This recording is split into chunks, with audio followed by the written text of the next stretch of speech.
마태복음 3장 1절 한번 보십시다.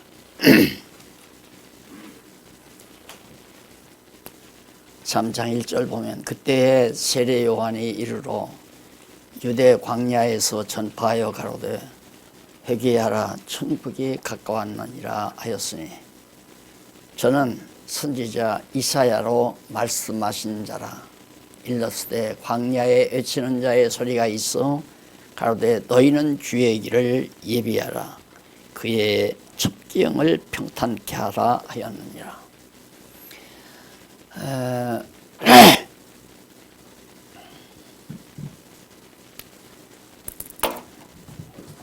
우리가 이 진리라고 하는 것, 진리에 대한 바로 진리는 확증에서 오는 거거든요. 그러니까 확신,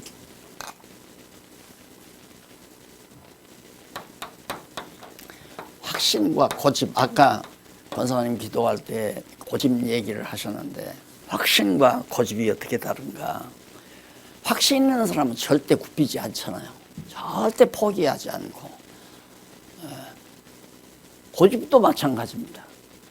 고집 세기가 정말 얼마나 센지 절대 죽는 일까지 고집을 안 꺾잖아요. 그럼 고집이 어떤 확신에서 오는 것 같지만은 확신과 고집은 출처가 달라요. 전혀 달라요. 확신은 진리에 의해서 진리에 대한 확인에서 와요.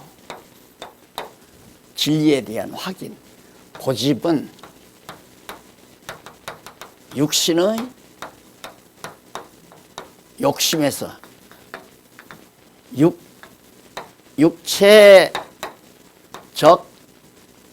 육체적인 욕심에서 와요. 탐욕에서.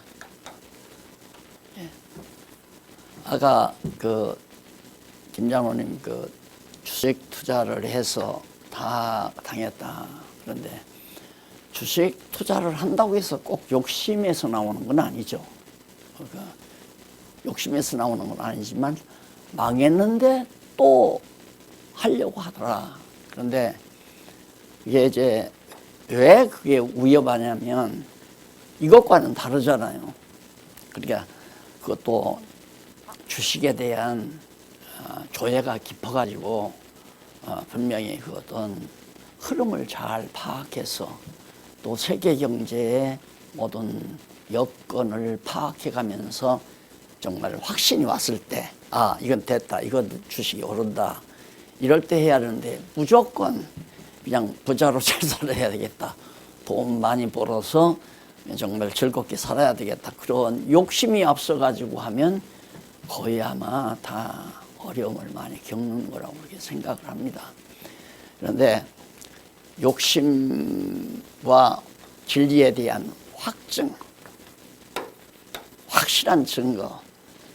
그래서 지금 여기 이제 봉독해 드린 이 말씀도 지난주일에도 제가 말씀을 드렸지만은 세례 요한의 행적을 우리가 지금 여기서 알아야 무슨 필요 있어요? 고로에서야 아버지의 행적이라면 관심이 있을 수 있고 또 내 친한 친구의 행적이라면 내가 또 존경하는 사람의 행적이라면 그걸 알아볼 필요도 있겠지만은 2000년 전 세례 요한의 행적을 우리가 지금 이 자리에서 공부할 이유가 뭐냐 이 말이죠. 그 이유는 바로 진리에 대한 확신을 얻기 위한 거거든요. 진리에 대한 확증을. 그러니까 하나님의 말씀이 자꾸 생각나서 나타나는 현상은 진리에 대한 확증에서 와지는 것이지만은 하나님의 말씀을 멀리하고 그냥 자기 자신의 육체적인 욕심에서 생각이 출발이 되면 그것은 고집인 거죠. 고집이 안 꺾여요. 평생 그렇게 살고 있잖아요. 요즘 정치인들 가만히 참 재밌잖아요. 세상 돌아가는 거 보면 재밌다는 게 잘 되기 때문에 재밌는 것이 아니라 타락한 인간들의 군상들이 어떻게 살아가는가 적나라하게 다 보이잖아요. 아주 적나라하게. 고집 죽어도 안 꺾잖아요. 정치인이 고집을 꺾는다는 건 망하는 길이고 죽는 길이에요. 감옥 가는 일이고. 안 그래요? 그러니까 절대 고집 꺾으면 안 된단 말입니다. 그러니 이게 곧 타락한 세상이라는 얘기죠. 그래서 만약에 우리가 그런 세상에 몸담아서 허울적대고 산다면 지금 얼마나 수량하고 가련하겠습니까? 하지만 그런 정말 흙탕물 속이지만은 그래도 한켠 어디에 맑은 옹달샘물이 있잖아요. 그런데 우리들이 그 물을 마시면서 산다고 하는 것은 천하에 없는 복이죠. 들으면 들을수록 확신이 오고 또 진리에 대한 확증이 떨어지고 왜 세례요한이 2000년이 이 땅에 왔냐? 주전 700여 년 전 이사야 선지자가 하나님의 작정하신 뜻을 또 언약하신 뜻을 이루시기 위해서 이사야 선지자로 예언하게 해가지고 그 예언을 이루기 위하여 예사야의 예언이 이루어졌다고 하는 것은 하나님의 언약의 말씀이 이루어졌다는 거고 하나님의 언약이 이루어진다는 말은 하나님의 영원한 작정 섭리가 그대로 실현된다는 얘기 아닙니까? 그러면 그 내용만 정리해도 역사란 무엇인가? 아까 우리 장로님 자유란 무엇인가 그 말은 없더라고. 무엇인가요? 없더라고. 근데 자유는 뭐 진리를 알지 진리가 너희를 자유케 하리라 하는 얘기고 자유는 또 보편적으로 모든 사람 쉽게 알 수 있잖아요. 근데 자유가 바로 인간들은 자기 고집대로 자기 육체적인 욕심대로 마음대로 행할 수 있는 게 자유인 줄 안단 말입니다. 그건 완전히 포로예요. 포로. 어디? 죄의 포로, 욕망의 포로, 욕심의 포로, 욕망의 포로. 인간이 다 욕망의 포로가 돼서 일반적으로 타락한 인간은. 그런데 정말 우리는 하나님의 귀한 말씀, 창세전에 작정하신 하나님의 뜻을 이렇게 내가 이루겠다고 바로 인류의 조상들에게 언약하시고 그 언약대로 이루어질 것을 선지자들을 통해서 이루어지기 직전에 예언하게 하시고 예언한 대로 지금 이루어지는 거란 말입니다. 그러면 하나님의 작정하신 뜻이 진리 아니에요. 모든 범사가 다 하나님의 뜻대로 섭리되어져 간다라고 하는 것은 확실한 증거가 나타난단 말입니다. 그러다 보니까 확신이 오는 거죠. 사람이 확신이 없으면 주저돼요. 할까 말까 갈까 말까 할까 말까 주저. 확 그냥 소위 밀어붙인다고 그러죠. 요즘에. 추진력이 약해진단 말입니다. 그러니까 하루만 더 아니면 한 달만 더 참고 추진을 해도 좋은 결과가 나올 것 같은데 중간에 포기해버리는 거예요. 지치니까. 왜? 그것이 고집이 세면 한 달도 견디죠. 두 달도 견디고. 그러면 이제 고집으로 견뎌나가면 바로 이제 망하는 길이고 하나님 앞에서는 정말 진리 안에서 확신을 가진 그런 신앙을 가지고 밀고 나가면 끝까지 견디면 반드시 성공한다고 그랬잖아요. 이긴다. 반드시 이긴다. 그러니까 우리는 소위 성공을 보장받고 살아가는 삶이다라고 제가 말씀을 드렸잖아요. 그러면 제가 얼마나 보편적인 사람들이 보기에는 얼마나 고집스러운 사람인가. 그래서 유명하잖아요. 나 욕할 때 아주 고집불통이라고. 고집불통이라고. 이게 내가 육신의 욕망에서 와진 거라면 고집불통이죠. 확인된 거예요.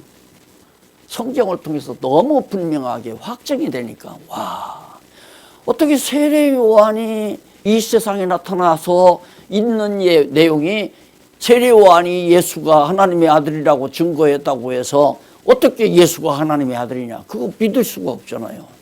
그건 믿어지지 않는단 말입니다.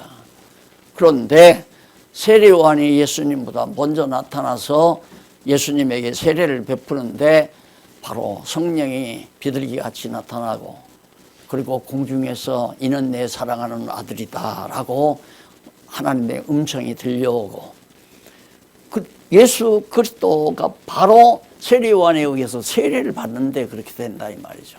근데 그런 모든 역사가 하나님께서 이미 다 설계해 놓은 계획된 프로그램에 의해서 그렇게 진행되어져 간다. 따라서 모든 역사란, 또 모든 우리 삶의 과정이란 전부 다 하나님의 정하신 뜻 가운데서 진행된다. 확신이 믿어지죠. 확증되죠. 확실히 증거되잖아요. 확신이 오잖아요. 확신이 오면 고집은 버리죠. 고집이 없어져 버리잖아요. 고집은 무턱대로 싫어! 난 싫어! 이거 해야 되겠어! 무작위로 자기 생각대로 밀고 나가는 게 고집이에요. 정치는 그래서 고집 센 사람들이 잘하는 겁니다. 고집 센 사람들이. 그래서 나는 시켜주지도 않겠지만은 할 마음도 전혀 없어요. 대통령 할 마음이 전혀 없어.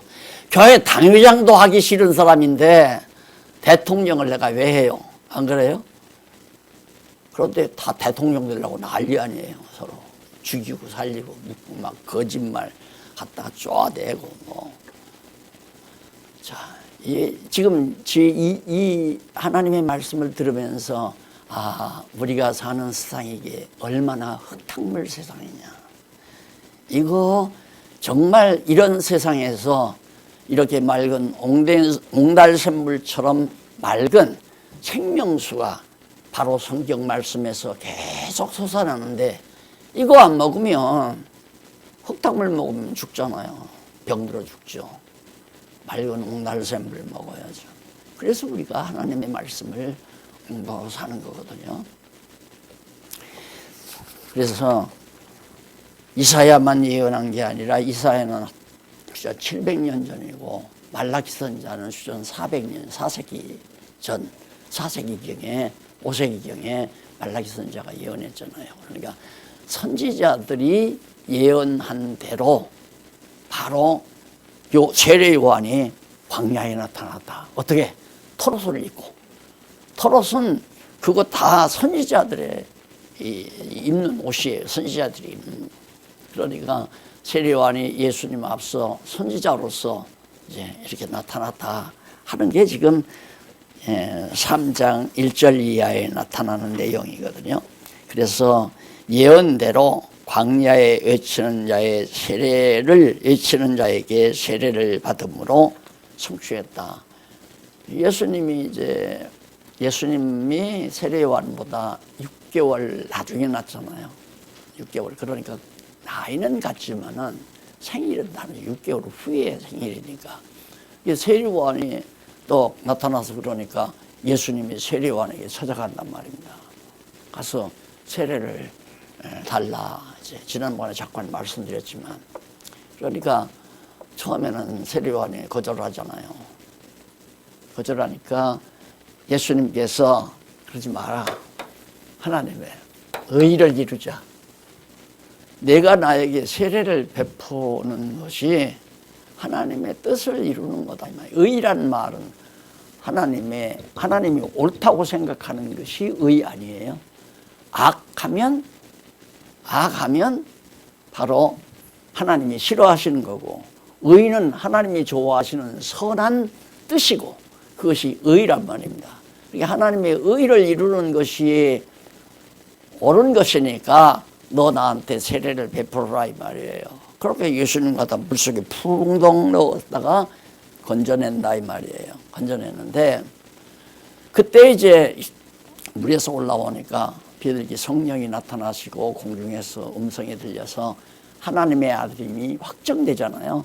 확증이 되는데 왜 이게 하나님의 의인가, 세례받은 게 왜 의인가?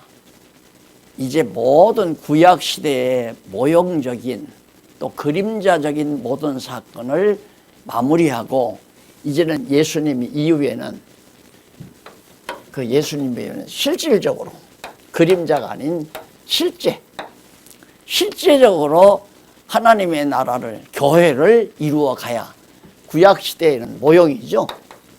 모형.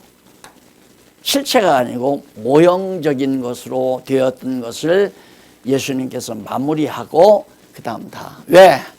구약이 다 누구를 위해서? 예수 그리스도 자신을 증거하는 거니까. 그러면 물속에서 망한 사건이 최초로 언제 나오냐면 노아의 홍수 사건에서 나오죠. 노아의 홍수 사건. 노아의 홍수 사건 때 모든 인류가 다 죄악에 관영하다 보니까 하나님께서 노아 가족에게만 의를 입혔어요. 의를 입혀서 그들을 의인은 만들어놔요. 노아만은. 왜? 의인을 안 만들면 아브라함, 첫 아담 아브라함이 다 범죄해서 타락해서 쫓겨났잖아요. 그러면 아브라함에게 언약한, 아브라함이 아니죠. 아담에게 언약한 것을 하나님이 꼭 이루셔야 되는데 인류를 다 멸망시켜버리면 아담과의 언약이 숲으로 돌아가잖아요. 그러니까 남겨놔야 된다 이 말이에요. 아담의 혈통과 아담의 후손을. 그래서 이제 노아의 8식구만을 하나님이 의롭다고 칭해서, 칭은 실제로 의로운 거리에는 아담도 똑같아요. 이제 노아도 다른 사람과 같이 다 똑같은데 하나님께서 노아만은 은혜로 거저 의롭다고 해서 노아 가정은 방주로 구원해내요. 물속에서 물에 빠지지 않고 건져가지고 구원한다 이 말입니다. 그리고는 모든 인류는 죄악에 관영한 인류는 물속에 다 매장시켜버려요. 그게 뭐냐면 장차 예수 그리스도가 오셔서 이제 정말 세례 아니게 세례를 받음으로 그런 형식적인 모든 일들은 다, 그러니까 노아 홍수 사건도 예수님 당신 자신을 증거하는 얘기다. 그 다음 또 뿐만 아니라 이스라엘 백성들이 애굽에서 나올 때 홍해바다가 바닷물이 있잖아요.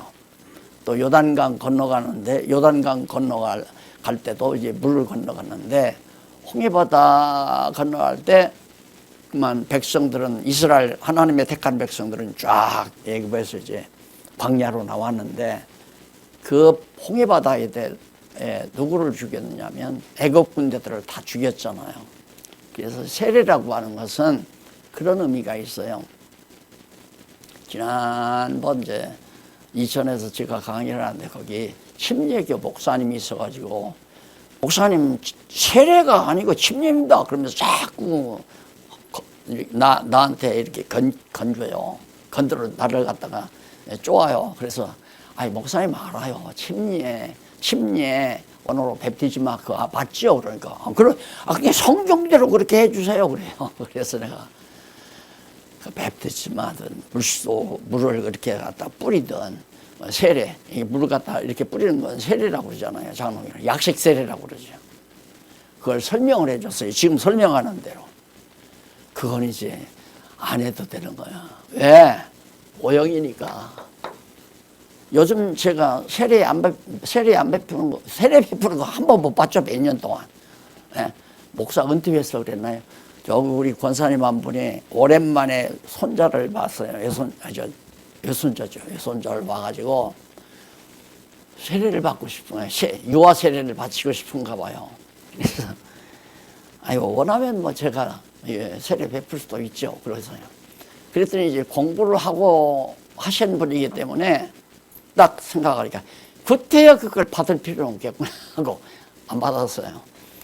사실 교회 개혁하고 나서는 한 번도 세례를 베풀 적이 없어요. 바울도 세례를 안 베풀었다고 그랬잖아요. 그것이 다행스럽다. 자기로서는. 예수님은 더더구나 세례 안 베풀었고요. 그 말하니까 입 딱 닫더라고요. 그 침례교 목사가 입을 딱 닫아요. 그러니까 내가 그 뒤에 그랬어요. 세상에 침례 그 글자 두자 때문에 교단 따로 만들어서 우리 교단이 옳고 너들 교단은 틀리다 이러고 서로 믿는 사람들끼리 싸워야 되겠느냐고. 이거 웃기는 짓 아니냐. 우리 이 땅의 인간 누구도 완전한 사람이 없듯이 완전한 교단도 없다. 장로교단도 침례교단도 성결교단도 감리교단도 완전한 게 없다. 지금 이런 것들을 구체적으로 이제 정말 앞으로 우리 장안중앙교회에서 제가 더 확신을 얻었잖아요. 실습을 통해서. 아, 교회 이렇게 성경대로 해도 전혀 하자가 없구나. 더 견고하고 좋구나. 이 확신에 차가지고 제가 요즘 새벽잠을 많이 설친다니까요. 자다가 하여튼 한 4시나 5시쯤 깨면 머리가 막 뱅글뱅글 돌아가가지고 야, 이거 너무 할 일이 많아지니까 막 앞에 할 일이 확 보여요. 우리 저 김채왕 장로님 뭔 일을 해야 할까 하는데 그 하나님께서 깨닫게 하시고 할 일이 확 보여요. 여러분 생각해 보세요. 아, 우리 장안중앙교회가 이렇게 하듯이 이것이 성경적으로 옳다. 확신이 오면 어떻게 우리만 가지고 있으면 안 되죠. 우리만 하면 안 되잖아요. 이걸 어떻게 알려야 되죠. 알려야.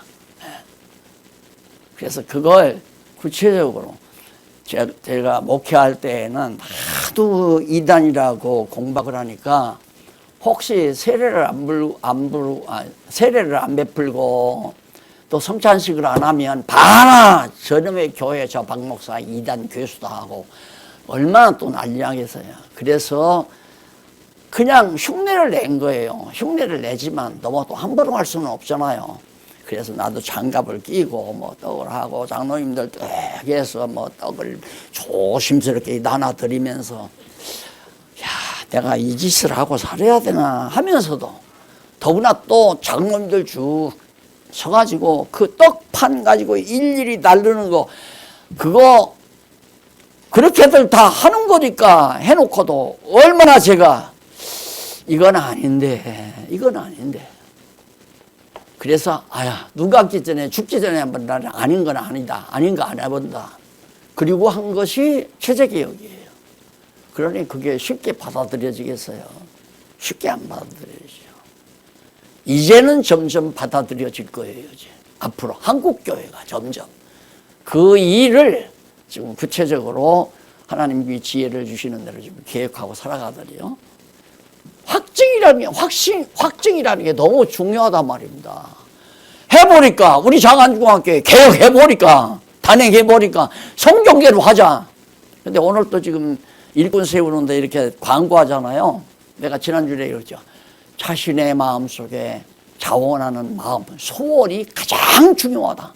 그 소원을 막을 사람은 아무도 없다. 지금 예를 들어 김채공 장로님처럼 내가 이거 깨닫고 보니까 내가 하나님 앞에서 무슨 일을 하고 살까? 그런데 딱 자기 마음속에 확신이 와요. 아, 나는 장로로서 어린 성도들 뒷바라지하면서 살아야 되겠다. 이런 생각이 소원이 딱 오면 나 장로 자원합니다. 그건 누가 막아요? 아무도 못 막아요. 그건 되는 거예요. 그냥 장로일 하는 거예요. 그래서 내가 처음 개혁하면서 하고 싶으면 장로일 하고 하기 싫으면 말하라고. 아, 장로일 안 하면 장로 아니지. 장로라고 다 해서 장로일 하다가 하기 싫으니까 일 안 하면 이제 장로 하기 싫으니까 왜? 싫은 마음을 하나님이 주시는 거죠. 싫은 마음을. 왜? 장로일 안 하고 하면 살아봐라. 재미있나 재미없나. 그거 실습해 보라고 하나님께서 하기 싫은 마음 주는 거예요. 게으른 마음도 하나님이 주는 거 아니에요. 맞잖아요. 그러니 내 자신에게서 이 열심히 난다는 것이 얼마나 귀하고 값진 일인가. 돈 남아서 그러는 것도 아니거든요. 성공하려고 그러는 것도 아니고. 예? 어쨌든 확신이 오니까, 확증에 의한 확신이 오니까 힘이 도는 거 아니에요. 좀 가치 있는 일이다. 어떤 일이 가장 가치로울까? 근데 만약에 지금 우리가 뭔 일을 한다 하더라도, 교회 일을 한다 하더라도 그 일이 목적이 아니라는 거 다시 한번 강의 다 들었잖아요. 나는 목회를 해도 목회가 목적이 아니에요. 하나님께서 날 목회를 시키는 것은 나 여호와 하나님 살아계시다. 존재와 그 속성을 깨달아 알게 하기 위해서 여호와 알고 여호와 경외하기를 배우게 하려고 나로 하여금 목회를 시키는 거거든요.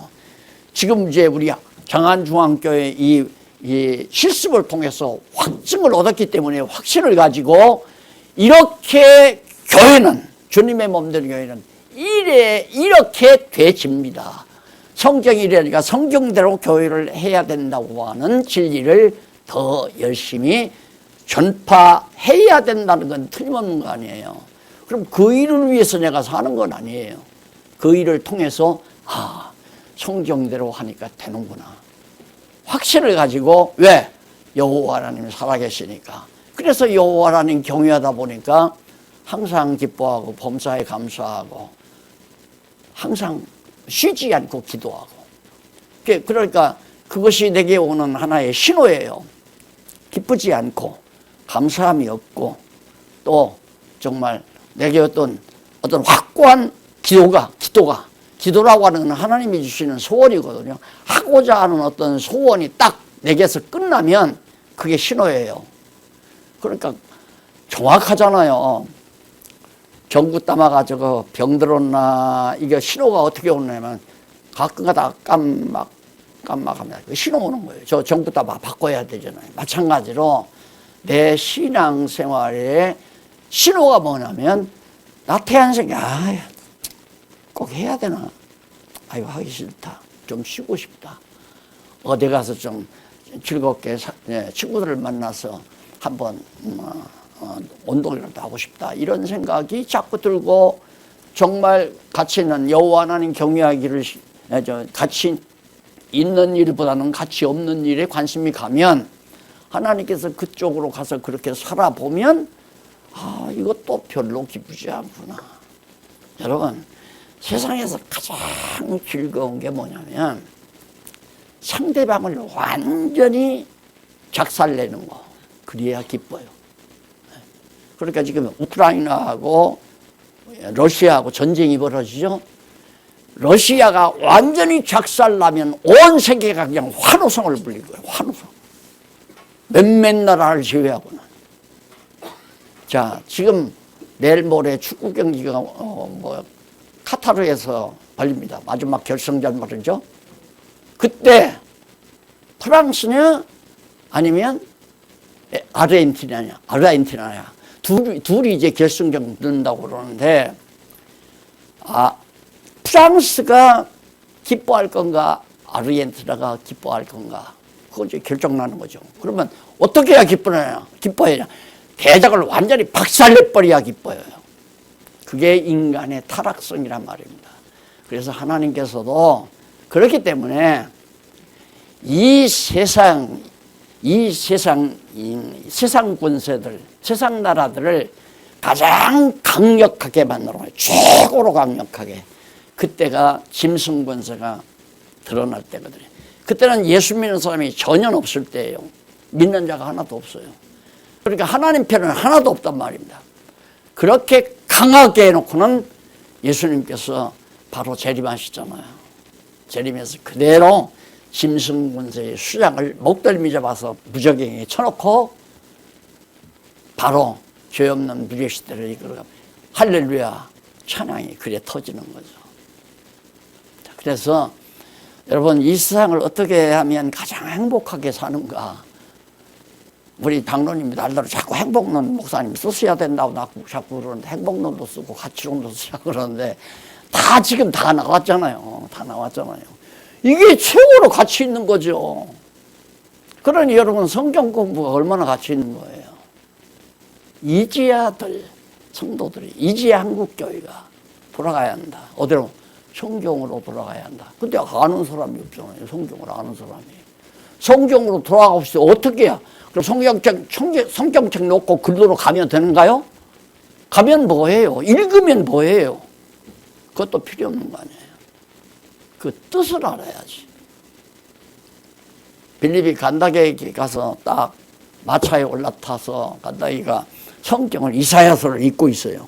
그 무슨 뜻인지 아느냐 그러니까 가르쳐주는 사람이 없는데 내가 어찌 알겠느냐. 그러니까 한국교회가 1년에 2독, 5독 금반지 얻으려면 1년에 5독 이상 하면 금반지 준다. 읽으면 뭐해? 무슨 뜻인지도 모르는데 이제 그 뜻이 무엇인가를 알려줘야 되는데 나는 그런 그 그림을 그려봐요. 이제 권사님들 또 성도님들 장로님들 곁으로 나 성경 좀 가르쳐 달라고 당신 말하는 거 보니까 야 그거 정말 대단하다. 나도 좀 가르쳐 달라 그러면 2명도 오고 5명도 오고 3명도 오고 그 이상 가치 있는 일이 어디 있어요? 얼마나 아니 비싼 음식 사서 나누어 먹는 것보다도 친구하고 맞들이 앉아서 차 한잔 마시면서 도란도란 진리를 전달하는 거하고 상대가 되겠습니까? 상대가 안 되죠. 우리 목사님들 가운데 성질이 아주 급한 분이 있어요. 어디 가서 5분을 못 앉아 있어. 5분을 차를 마셔도 훅 쳤다 훅 마셔버리고 일어나 버려. 지금은 앉으면 2시간도 앉아 있어요. 왜? 성경 공부하더라고. 이거 묻고 대답해주고 묻고 대답해주고. 아무리 맛있는 음식 놓고도 2시간 앉아있기 힘들어요. 이마 우리 성도님들 다 무장이 됐으면 지금 잘 우리 장안중앙교회가 체제가 잘 이루어가지만은 좀 더 튼튼하게 견고하게 성숙했으면 하는 바람을 가지면서 말씀을 좀 드린 겁니다. 자, 그러면서 이제 3장 7절로 12절에 보면 바리새인과 사두개인에 대한 심판을 선언합니다. 갑자기 세례 요한에게 세례받다가 왜 또 바리새인과 서기관들을 심판을 선언해요? 예수님이 뭔데? 요한이 많은 예수님이 아니라 요한이 많은 바리새인과 사두개인의 세례 베푸는데 오는 것을 보고 이르되 독사의 자식들아 누가 너희를 가르쳐 임박한 진노를 피하라 하더냐. 이게 바리새인과 사두개인들이 구약시대 이 구약시대에 바로 요즘으로 하면 보수시대 보수와 자유 진보 보수 바리새인들은 부활도 믿어요. 부활도 믿고 진보는 이건 부활 안 믿어요. 그러니까 이게 진보하고 부활 똑같잖아요. 지금 우리 현재 교회도 보수주의 신학하고 자유주의 신학, 진보주의 신학. 진보주의 신학은 성경이 하나님 말씀이 아니라고도 하잖아요. 그리고 예수님은 하나의 인간의 스승이고 이런 식으로 다 되졌기 때문에 자 바리새인도 서기관들도 전부 이제 심판받는다. 왜 나한테 세례받으러 오느냐. 이제 심판주가 왔는데 그게 누구냐면 예수 그리스도가 심판주 만왕의 왕이신 심판주 아니에요. 임박한 진노를 너희가 이 독사의 자식들아 그러니 독사의 자식이란 독사는 에덴 동산에서 아담과 하와를 꼬여서 망하게 한 독살스러운 배만이에요. 그게 독사란 말입니다. 그래서 너희들은 독사의 자식들이다 이 말이에요. 좀 우리가 듣기 싫은 얘기는 성경에도 이렇게 정말 악착스러운 단어가 있잖아요. 가에다 이, 개, 자자, 식자. 그러면 얼마나 몰상식한 사람이다 그럴 거 아니에요. 독사의 자식이라고 그래요. 독사의 자식. 독사 새끼들이라는 얘기거든. 자, 그걸 보니까 예수가 분명히 하나님께서 언약한 그리스도가 맞구나 그 말이에요. 구약의 선지자들이 예언한 대로 광야에 외치는 자, 뭐라고 외치는 자, 이 독사의 자식들아, 임박한 진노를 누가 너희를 피하라 하더냐.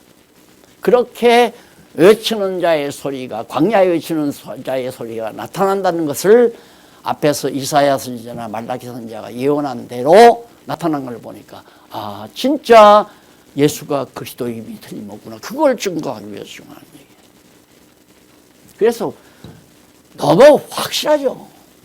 너무 이 확실한 이 고집스러운 할아버지 한번 보세요. 이날이나 똑같아요. 고집스러운 할아버지. 시골에 살 때 보면 우리 논하고 자기 논하고 이 경계가 있어요. 논둑이 딱 있는데 이 할아버지가 아침에 일찍 이게 긴 자루가 달린 삽을 가지고 나와요. 나와서 자기 눈 쪽에서 사반사 퍼서 흑안사 퍼서 우리 눈 쪽에다 붙여요. 그럼 누구 눈이 늘어나요? 자기네 눈이. 그걸 계속 하는 거예요. 달마다.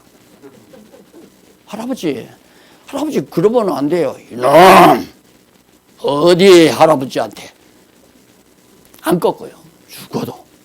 욕심 많으니까 고집이 꺾어지나요? 그래서 확신과 고집. 가만히 보니까 아까 기도한 권사님 어디로 갔네? 그 기도에 내가 감명을 받아가지고 내 고집대로 살려고. 맞아, 자기 육체적인 욕심에서 나오는 고집이죠.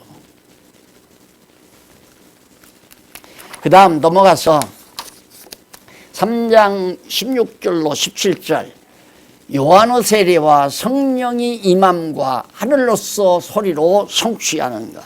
그러니까 예수께서 세례를 받으시고 곧 물에서 올라오실 새 하늘이 열리고 하나님의 성령이 비둘기같이 내려 자기 위에 예수 그리스도 위에 임하심을 보시더니 하늘로서 소리가 있어 말씀하시되 이는 내 사랑하는 아들이요 내 기뻐하는 자라.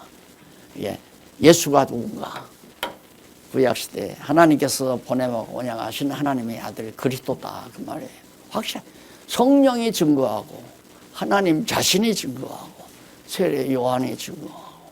그럼 뭐 완전히 증인을 두세 사람 세우라고 그러잖아요. 언제나 구약에서 그게 두세 사람인데 여기 증인이 예수가 그리스도라는 증인이 지금 세 단이에요. 하나님, 성령, 세례 요한. 세례요한도 선지자니까. 자, 그 다음 4장에 넘어가면 예수의 행적에 의한 성취예요. 앞에는 세례요한의 행적으로 성취했죠. 이제는 예수의 행적으로 뭘 성취해? 구약의 언약이, 여호와의 언약이 성취됐다 그 말이에요. 자, 오늘도 여러분의 믿음이